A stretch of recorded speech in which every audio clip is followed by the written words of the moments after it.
মথিলিখিত সুসমাচার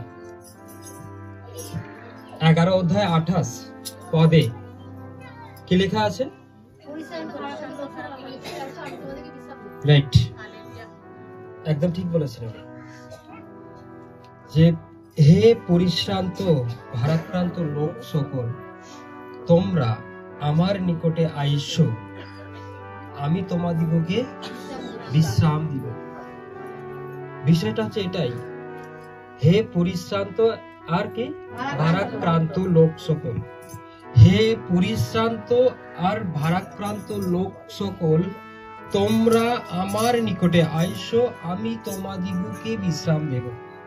hallelujah.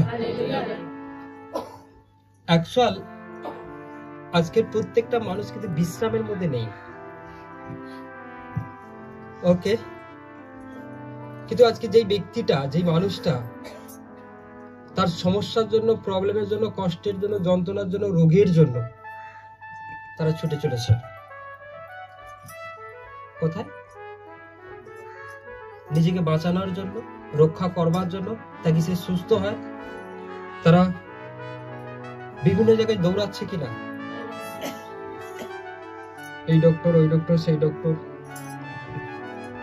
কিন্তু কোন একটা প্রবলেম, কোন একটা রোগ, কোন একটা সমস্যা হঠাৎই বড় হয়ে যায় না, হয়?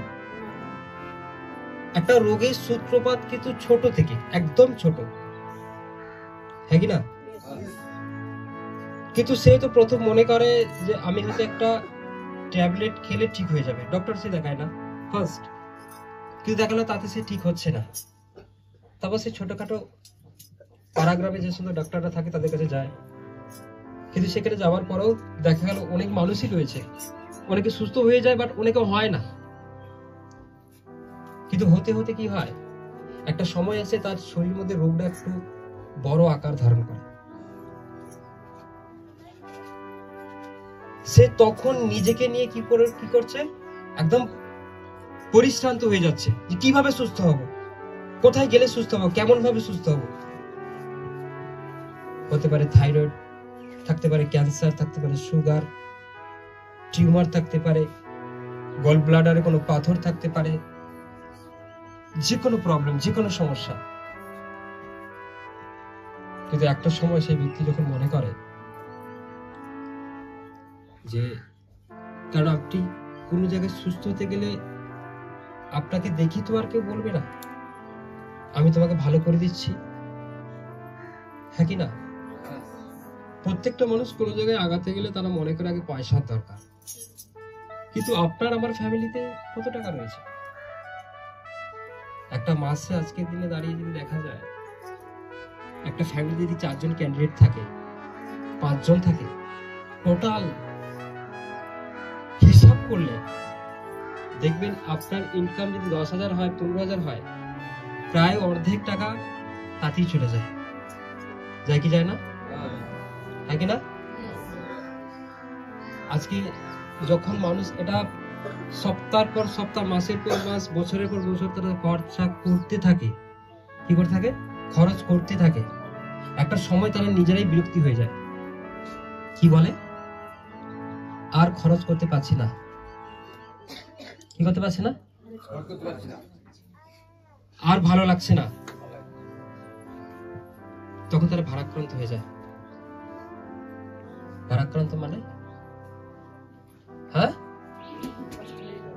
জি, ভারী আক্রান্ত হয়ে পড়ে যায়। মানে সেখান থেকে যে উঠবে, তার সেই ওঠার ক্ষমতা থাকে না। এমন করে অনেক মানুষই কিন্তু তাদের জীবন, তাদের লাইফ চলে যাচ্ছে, এইভাবেই চলে যাচ্ছে। তারা উদ্ধারও পাচ্ছে না, রক্ষাও পাচ্ছে না। কিন্তু আজকের দিনে প্রভু যিশু এই সমস্ত ব্যক্তিদের বলছে, তুমি কি তোমার রোগের জন্য, প্রবলেমের জন্য পরিশ্রান্ত? তুমি কি তোমার সমস্যাটার জন্য, কষ্টটার জন্য, রোগটার জন্য তুমি কি ভারাক্রান্ত হয়ে গেছো? তুমি কি অনেক জায়গায় ছুটেছো? যদি উত্তর হয় ইয়েস, তখন প্রভু যিশু বলছে একবার আমার কাছে এসে দেখো। কি বলছে? যদি উত্তর হয় ইয়েস, হ্যাঁ আমি অনেক ছুটেছি, বাট আমার প্রবলেম, আমার সমস্যা। শুধু আজকে কি একটা ফ্যামিলি শুধু রোগীরই প্রবলেম? আর অনেক প্রবলেম আছে। একটা স্বামী স্ত্রীর মধ্যে দেখবেন একটুতেই ঝগড়া, অশান্তি, খিটমিটি মিটে যাচ্ছে। মানে বিবাহ হয়েছে, বিবাহ করেছে, কিন্তু দুজনার মনের মধ্যে মিল নেই। কি নেই? একে সহ্য করতে পারে না, ওকে সহ্য করতে পারে না, তাতে কিন্তু একটা অশান্তি হয় কি না? কিন্তু আর এই অশান্তি নিয়েই তাদেরকে চলতে হচ্ছে। অনেক সময় দেখা গেল কি আপনার ইনকাম 10,000, কিন্তু আপনার ফ্যামিলি থেকে খরচ যদি 12,000 হয়, 14,000 হয়, 15,000 হয়, উল্টে ধার হয়ে যাচ্ছে। ঋণের একটা বোঝা রয়েছে, অশান্তির একটা বোঝা রয়েছে, তার সাথে সাথে একটা প্রবলেম, রোগ, তারও একটা বোঝা আপনার উপর চাপানো রয়েছে। আর এই বহনটা, এই লোড আপনাকে নিতে হচ্ছে। তখনই কিন্তু আপনি আর চলতে পারছেন না। Yes or no? তো একটা মানুষ যখন এমনি চলে দেখবেন চলতে পারবে। তাকে যদি বলা হয় 50-60 কেজি মাথায় আপনি কিছু নিয়ে চলুন, ঘুরুন চারিদিকে, সে কতক্ষণ চলবে? হ্যাঁ, এটাকে নামিয়ে ফেলি। কিন্তু এটা আপনার উপর এমন ভাবে চাপানো আছে, আপনি চাইলে নামাতে পারবেন না। এটা ধানের বস্তা রয়েছে, আপনি নামিয়ে দেবেন, এই একটু নামিয়ে দিন তো, হ্যাঁ কি না? কিন্তু এটা আপনি চাইছেন লোন যেন না থাকুক, ঝগড়া যেন না হোক, রোগ যেন না হোক। আপনি চাইছেন না, একদম চাইছেন না, এগুলোকে গেটের বাইরে রাখতে চাইছেন। কিন্তু জীবনে চলার পথে দেখুন এটাই আপনার কাছে বারে বারে হ্যাঁ কি না?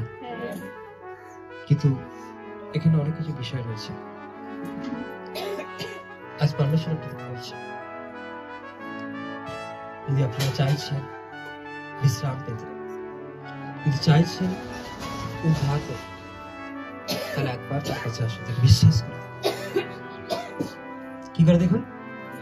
তিনি অসুস্থ মানুষ, রোগে পড়ে থাকা মানুষ, পাপে পড়ে থাকা মানুষ, এদেরকে উদ্ধারের জন্য এসেছে। তিনি কোনো ধর্মের পরিবর্তন করতে আসেনি, চেঞ্জ করতে আসেনি, হ্যাঁ কি না? তিনি কোন একটা সম্প্রদায়ের শুধু ঈশ্বর তা নয়, তিনি সারা বিশ্বের জন্য নিজেকে খুশি দিয়েছেন। তাকে যে কেউ ডাকবে সে পরিত্রাণ পাবে, সে উদ্ধার পাবে। Hallelujah, praise the Lord. তাই আপনি যদি চাইছেন উদ্ধার পেতে, রক্ষা পেতে, তাহলে নিজেকে তার কাছে সমর্পণ করুন। হ্যাঁ, তিনি পারেন, তিনি আমার জন্য এসেছেন, তিনি আমাকে ডেকে নিয়েছেন। আজকে আপনি নিজের ইচ্ছা এখানে আসেননি, তিনি আপনাকে ডেকে নিয়েছেন এখানে, তাই আপনি আসতে পেরেছেন। যে যেখান থেকে আসুন না কেন, যে যেখান থেকে এসেছেন না কেন, ঈশ্বরের দরবারে, ঈশ্বরের একটা দরজা রয়েছে, গেট রয়েছে। সেই গেটটা এরকম গেট নয়, সেই গেটটা চোখে দেখা যাবে না। বাট আজকে আপনি কিন্তু এখানে এসেছেন নিজের ইচ্ছাতে নয়, ঈশ্বর চেয়েছেন তাই আপনি এসেছেন। যে যেভাবে আসুন, তিনি যদি না চাইতেন আপনি কখনো আসতে পারতেন না, কখনো আসতে পারতেন না। ঈশ্বরের সঙ্গে সাক্ষাৎ, ঈশ্বরের সঙ্গে মোলাকাত, এই বিষয়টা কখনো মানুষের ইচ্ছাতে হয় না। কারণ মানুষ জানেই না যে অ্যাকচুয়ালি ঈশ্বর কথা। যদি জানতো তাহলে আজকে এই কটা লোক থাকতো না, সব লোক চলে আসতো, সব কাজ টাজ ফেলে রেখে চলে আসতো, হ্যাঁ কি না? কিন্তু পরমেশ্বর ঈশ্বরকে চোখে দেখে। হালেলুয়া। তাই তিনি এসেছিলেন মানুষকে বলতে যে একটা লাইফ, একটা জীবন তোমাদের রয়েছে যেটা অনেক ভালো, অনেক সুন্দর, যাতে কোনো রাগ নেই, যত হিংসা নেই, তাতে কোনো অহংকার নেই, কোনো ব্যভিচার নেই, কোনো লোভ নেই, কোনো লালসা নেই। এটা হচ্ছে জীবন, এটা হচ্ছে লাইফ, হ্যাঁ কি না? কিন্তু আজকে আমরা বড় হতে হতে এমন অনেক কিছু বিষয় আমাদের মধ্যে থাকে, প্রচুর ক্রোধ, প্রচুর হিংসা, অন্যায় ব্যবহার, ব্যভিচার, হ্যাঁ কি না? কিন্তু যখন মানুষের এমন কর্ম হবে, যখন মানুষের এই কর্মটা থাকবে, তখন সে কিন্তু এই কর্মের জন্য কি হবে, তার লাইফ তার জীবন আস্তে আস্তে শেষ হয়ে যাবে। একটি ভালো জীবন আছে, আপনি কি চাইছেন কাটাতে? তাহলে অবশ্যই আপনি তার কাছে আসুন, তাকে বিশ্বাস করুন, প্রার্থনা করুন। দেখুন তিনি আপনার জীবনকে বদলাবেন, চেঞ্জ করবেন, পাল্টে দেবেন। Hallelujah, praise the Lord. তাই আজ যখন আপনি তার কাছে এসেছেন, তখন অবশ্যই আপনি নিজের জীবন থেকে, অন্তর থেকে তাকে বিশ্বাস করুন। তিনি আপনাকে পরিত্রাণ দেবেন, উদ্ধার দেবেন, রক্ষা দেবেন। Hallelujah, praise the Lord. আজকের এখানের মণ্ডলীতে কতজন খুশি? সবাই? হালেলুয়া, সবাই? কেন খুশি? কেউ বিরক্ত হচ্ছেন? অনেকক্ষণ সময় হয়ে গেছে, খিদে টিদে পেয়েছে, ঘুম পেয়েছে, আজকে কাজ হয়নি, চলে এসছেন এর জন্য, তাও হচ্ছেন না? তাহলে ঠিক আছে, হালেলুয়া। তাহলে আপনারা মন থেকে, হৃদয় থেকে তার কাছে এসেছে। কেউ জোর করে ডেকে এনেছে? কেউ জোর করেও ডাকে, নিজস্ব ইচ্ছায় এসেছে। Hallelujah, praise the Lord.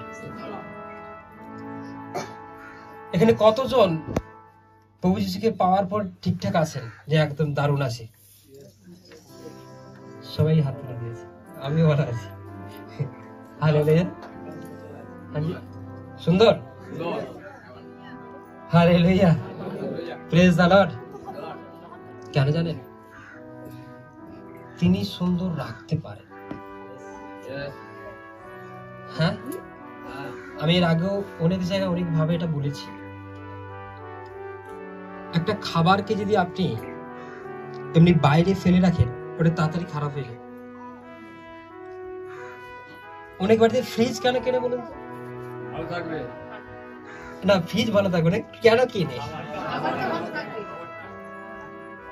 আপনি একদিনের খাবার 3 দিন 4 দিন 5 দিন ফ্রিজের ভেতরটা ভালো থাকে, এটা বুদ্ধিমান লোকেরা করে।